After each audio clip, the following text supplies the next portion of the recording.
So as I mentioned in our previous video, I've shown you the mechanisms for E1 and E2 reactions. So this prompts the question, how in the world can I distinguish between which one of those two will occur? Although that can be complicated if you're super technical and anal about being absolutely correct all the time, I don't like to be complicated, so I'm going to show you a list of questions you can ask and answer in this specific order in order to help determine whether your reaction is going to be E1 or E2. So here's a series of questions that I can ask if my reaction is in elimination conditions, that is not substitution conditions, and I'll tell you later on how to distinguish between the two. Question 1. Is the carbon bonded to my leaving group primary, secondary, tertiary, or stabilized? Now if it's primary, then the reaction is an E2. End of discussion. If it's secondary, tertiary, or a stabilized carbocation, such as an allyl or benzyl carbocation, then it could be either E1 or E2. This is summarized in the following cute little figure, which I made myself.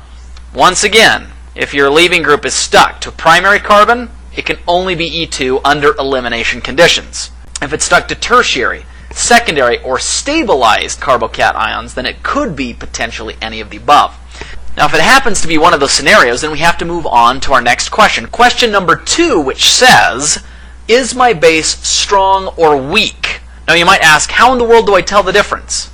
I talked a little bit about this in our lecture video coverage of substitution reactions, but I'm happy to readdress it. Strong bases have negative charges. Now, there are some exceptions. Negative charges that are on halogens or negative charges that are resonance stabilized are generally weak. So when I say that a strong base has a negative charge, what I really mean is a localized, strong, potent negative charge. One that's not resonance stabilized and one that is not attached to a halogen. Now if your base is strong, then your reaction will be an E2. If it's weak, then your reaction is going to be an E1. Now don't worry, I'll explain why later on. Now here are some examples of strong bases. M here represents any of our traditional group 1 metals, lithium, sodium, or potassium. Anytime I see one of those group 1 metals, I can basically erase it in my brain and replace it with a negative charge. You'll notice that in all of these cases I've got a negative charge on an oxygen that's bonded to a hydrocarbon chain, an oxygen stuck to a hydrogen, a sulfur stuck to an alkyl chain, a nitrogen, or an alkyl chain itself. These are all examples of strong bases. Here are some examples of weak bases that would favor E1 reactions. Carbonates. Notice it's a resonance-stabilized base. Alcohols. You'll notice that there's no negative charge anywhere. The only electrons that alcohols can react with are lone pair electrons, which are not as strong and as reactive as a negative charge on an oxygen. By the same token, water can also serve as a weak base. Thiols, amines, and in some circumstances negatively charged halogens, iodide, bromide, and chloride. So I've now told you everything you need to know. Well, sort of. Let's see if we can tackle some examples. I want you to predict the major elimination products in the following reactions and identify them as E1 or E2. Here's the first one. In order to tackle this, we go through our questions. My leaving group is obviously this iodine. It's stuck to this carbon. Is that carbon primary, secondary, or tertiary? Well, you'll notice that it's secondary. Thus, it could be either E1 or E2. I have to go to my next question. Is my base strong or weak? I've got a sodium stuck to an oxygen. Sodium is a group 1 metal, which means it's going to pump its electrons onto the oxygen and leave it as a localized negative charge. You'll notice that oxygen's negative charge can't resonance to localize into anything. So my base is strong. I've got a strong base, localized negative charge staring at a secondary carbon bonded to a leaving group. What type of reaction is it going to be? Well, of course, it's going to be E2. The base is going to come in, grab a proton off of this carbon, thrust the electrons in, kick off the iodide, and give me a carbon-carbon double bond between these two carbons. It also will do an elimination, to a lesser extent, using the hydrogens bonded to this carbon, giving me a carbon-carbon double bond on the right side. However, that will be the minor product. The reason is, of course, because Zaitsev's rule dictates that the internal alkenes are more stable. Here's another example. I've got the same starting material, being reacted with this molecule, tert-butanol. My leaving group is stuck to this carbon. Primary, secondary, or tertiary? It's secondary. So that means it could either be E1 or E2. So I move on to my next question. Is my base strong or weak? Well, you'll notice there's no localized negative charges. All I've got here is lone pair electrons on my partially negatively charged oxygen. Thus, it is a weak base. So this will proceed by an E1 mechanism. This molecule will stir around in solution until the iodide leaves, giving me a secondary carbocation, and then this tert-butanol will come in and grab a proton off of the carbon adjacent to that position, pushing the electrons down in here to form a carbon-carbon double bond. We will, of course, get a mixture of both isomers, the double bond being here to the left as well as to the right, but the one that's internal will be the major product. Now this brings up an important point. Why in the world do strong bases favor E2 instead of E1? The reason is because E1 reactions require the leaving group to leave first, giving a carbocation intermediate. That is a very, very slow process because carbocation intermediates are not stable, even those that are tertiary or resonance stabilized. So if I've got a big, strong, powerful base with a localized negative charge, it's not going to wait around for a leaving group to fall off before it attacks that molecule. Whereas if I've got a weak base, it will sit around in solution and wait until the leaving group falls off, gives me a carbocation, and then do the attacking. Here's another example. I've got a leaving group stuck to a secondary carbon, meaning it could be either E1 or E2. Is my base strong or weak? Well, I've got a lithium, so I can think of that as just being a negative charge on my oxygen. That negative charge is, of course, localized, so this is a strong base. So it will proceed by E2. It can eliminate the hydrogen at this position, giving me an internal carbon-carbon double bond, or the hydrogen down here giving me an external carbon-carbon double bond. It will, of course, do both, but the more favored product will be the internal one because of Zaitsev's rule. In contrast, we have this molecule, which looks virtually the same, but it's now interacting with an obviously weak base. Why is it weak? Because there are no localized negative charges.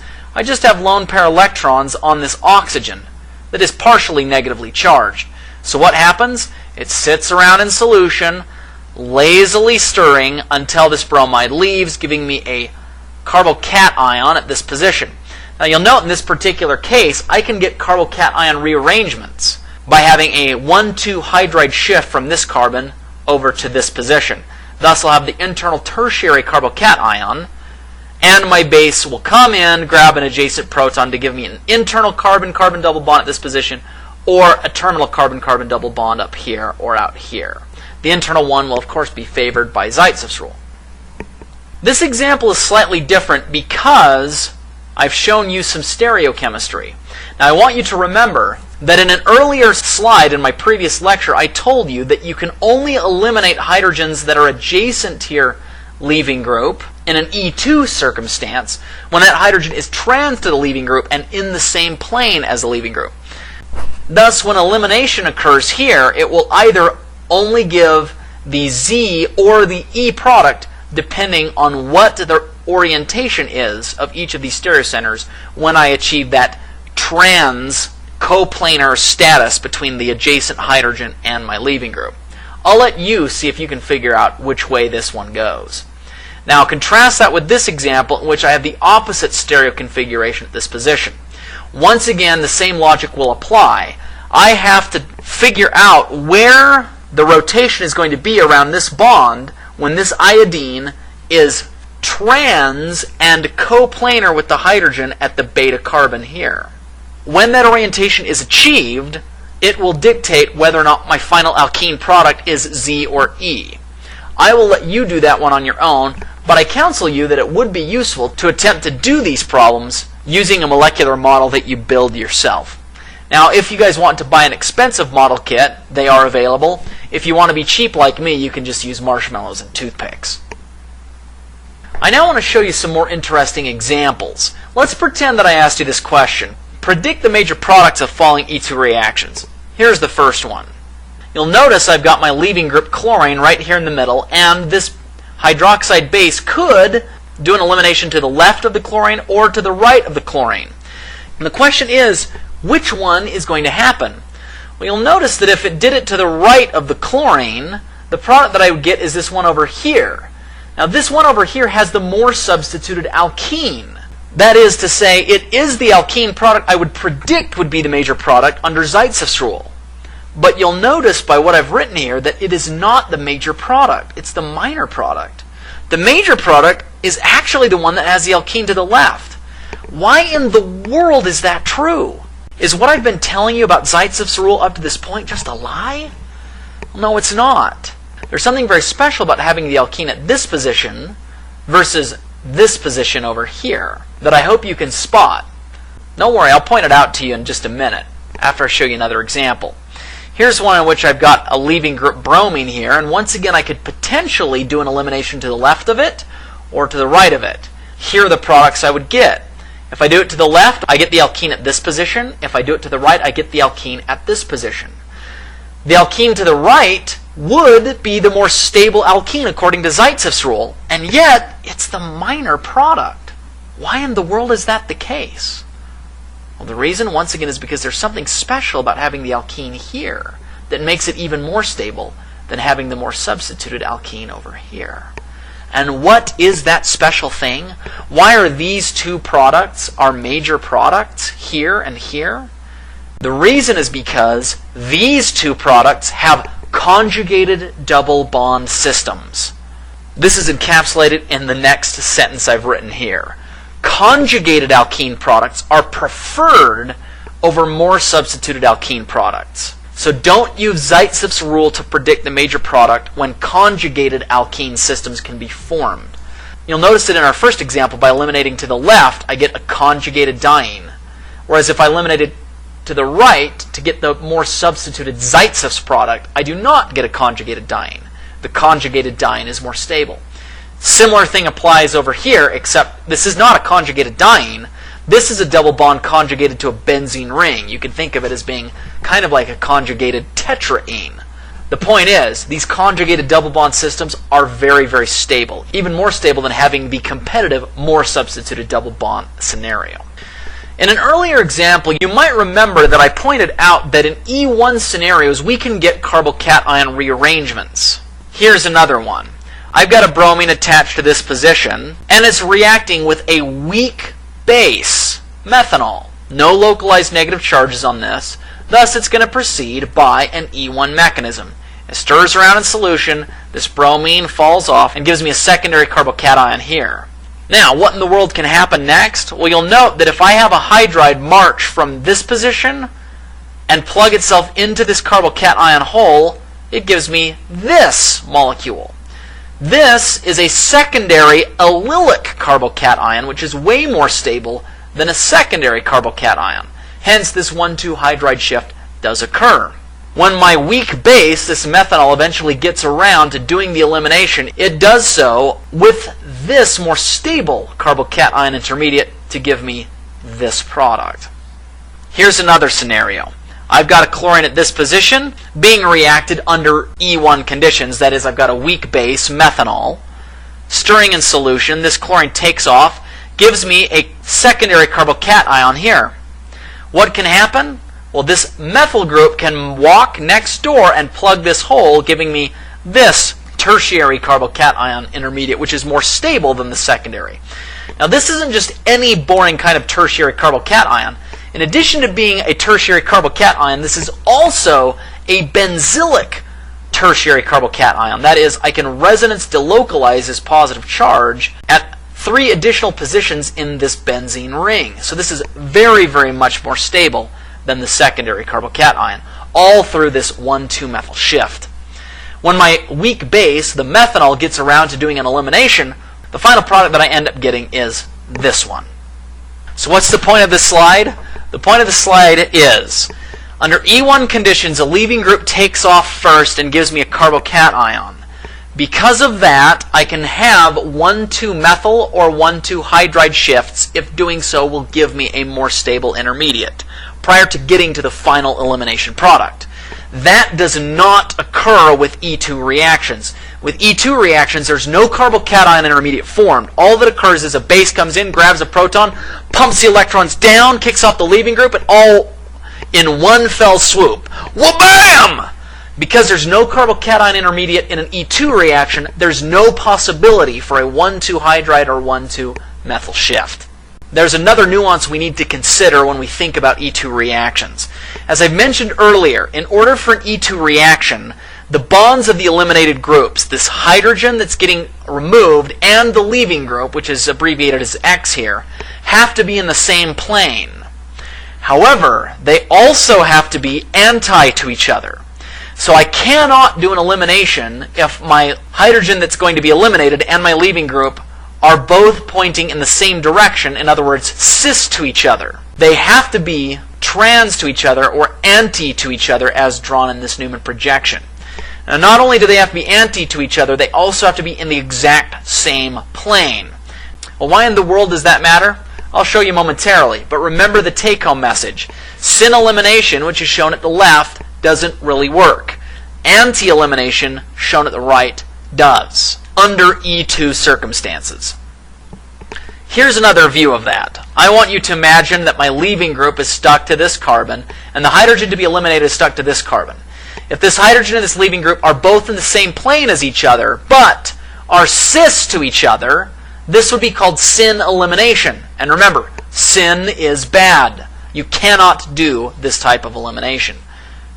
In contrast, if this leaving group had been rotated so that it was planar to the hydrogen that was going to be eliminated, but pointing trans relative to it, this type of elimination, called anti-elimination, does indeed work in an E2 reaction. Once again, syn elimination, shown at left, doesn't work in an E2.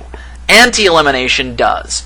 We often say then that the H and the leaving group X have to be anti-paraplanar. They have to be anti to each other, and they have to be in the same plane. So you might ask, why in the world does that matter? In a lot of circumstances it doesn't, but in some it does. I want you to imagine, for instance, that you have a cyclohexane ring. In a ringed structure, you cannot freely rotate around the carbon-carbon single bonds as readily as you would in a straight chain. If you want to do an elimination on a ring, the hydrogen, of course, that's to be eliminated, has to be in the same plane and anti to the leaving group. In other words, they have to be anti-paraplanar to each other in order for the elimination to occur in an E2 reaction. In the case of a cyclohexane ring, these two groups would have to be axial to each other. This example will show us that a little bit further. I want you to imagine that I've got a leaving group, this chlorine, that's equatorial. Is there any way to have a hydrogen on any of the adjacent carbons, either this one here or this one down here, be anti-periplanar to an equatorial leaving group? The answer is no, you can't. So what that means is if I treat this with a base, under E2 conditions, I end up getting no elimination occurring. What has to occur first is this molecule has to undergo a ring flip so that I get the leaving group, chlorine, in the less stable axial position. Now, while I realize that the equatorial position will be more favored in this equilibrium, once you get the chlorine in the axial position, it now is anti-paraplanar to a hydrogen next door. At this point, a base can come, grab this hydrogen, bond with it, thrust these electrons down here to form a carbon-carbon double bond and kick off the chloride in one fell swoop, E2 style, to give me this product. Does that make sense? Good. Let's look at some examples. I want you to draw the chair conformations necessary for each of the following chlorocyclohexanes to do an E2 reaction. Then draw the E2 products. Here's the first example. I've got this chair structure and I'm treating it with a strong base, E2 conditions. Does this chlorine have a hydrogen next door that is anti-paraplanar to it? Of course it does, because the chlorine is in the axial position. So can an E2 reaction occur on this ring as drawn? Yes, it can. The base will come in, form a bond with this hydrogen, thrust the electrons down here, forming a carbon-carbon double bond, and kick off the chloride. You will, of course, also get elimination across this carbon-carbon bond as well. But the major product will be the one between these two positions because it gives you the more stable alkene by Zaitsev's rule. Let's look at this example. You'll notice that this chlorine here is not axial. Thus, there are no hydrogens on the carbons next door to it that are anti-paraplanar to the chlorine. In order to do an elimination with this ring, I have to first do a ring flip that will place the chlorine in an axial configuration, and then I can do the elimination. I am not going to draw that for you here, but we'll let you do that on your own. Okay, so I've just got done telling you guys that in order to do an elimination on a ring, under E2 conditions, the leaving group has to be axial. The reason for that is because that's the only position in which you can have a hydrogen next door that is anti-paraplanar to the leaving group. What about under E1 conditions? Do I have to have my leaving group be axial if I'm doing an E1? The answer is no. In E1 reactions, it doesn't matter if the H and X groups are anti-paraplanar. The reason is because under E1 conditions, the leaving group takes off and gives me a carbocation. And you can eliminate the hydrogen into the carbocation regardless of whether or not the hydrogen or the leaving group were originally starting out anti-paraplanar. So our leaving group X does not have to be in the axial position in an E1 reaction. Let's look at this example. I've got a chlorine being treated with a weak base, methanol, under E1 conditions. You'll note, of course, that this chlorine is not in an axial position. Now, if I were doing this under E2 conditions, that would matter. Because these aren't E2 conditions, it doesn't. These are E1 conditions, so the chlorine stirs around until the chloride takes off, giving me a carbocation at this position. Once you have a carbocation at that position, your weak base, the methanol in this case, has no problems grabbing a hydrogen next door and pumping the electrons down in to fill the hole to give me my elimination product, shown here. So once again, the take-home is this. Under E2 conditions, your hydrogen and your leaving group have to be anti-paraplanar to each other. And in a ring, that means that the leaving group has to be axial. Under E1 conditions, however, it doesn't matter because the leaving group takes off first, giving you a carbocation. And once you've got a carbocation, the base can grab a hydrogen next door and pump those electrons down into it, no sweat, even if the leaving group was originally in an equatorial position. So once again, an axial orientation is not required for E1 reactions. Okay, one more topic on this ring thing, and then we'll call it good for this lecture. As you've seen before, under E1 conditions, carbocation rearrangements, 1,2 hydride or 1,2 methyl shifts, can occur. Do you think that applies to rings? Yeah, it does. But once again, it only applies to E1 reactions, not E2s. Let me show you this example. I've got a bromine stuck here. Weak base, obviously E1 conditions, my bromine can take off, giving me a secondary carbocation. You'll notice, of course, that a hydrogen from next door can march over here, 1,2 hydride shift style, to give me now a tertiary carbocation. At this point, the elimination will occur. The base grabs this hydrogen here, pumping the electrons down here to give me my major, more substituted alkene product. This can totally occur under E1 conditions. If I did this under E2 conditions with a strong reactive base, then I would see no carbocation rearrangements. And the reason is because there's no carbocation formed. The base comes in, grabs the hydrogen, pumps the electrons down, kicks off the leaving group, single step, in one fell swoop. No carbocation is generated, thus there are no carbocation rearrangements. Alright, well that brings us to the end of this discussion. Please tune in for our next one, where I will finally teach you guys how to distinguish between E1, E2, SN1, and SN2 reactions. Until then, have an enjoyable rest of your day.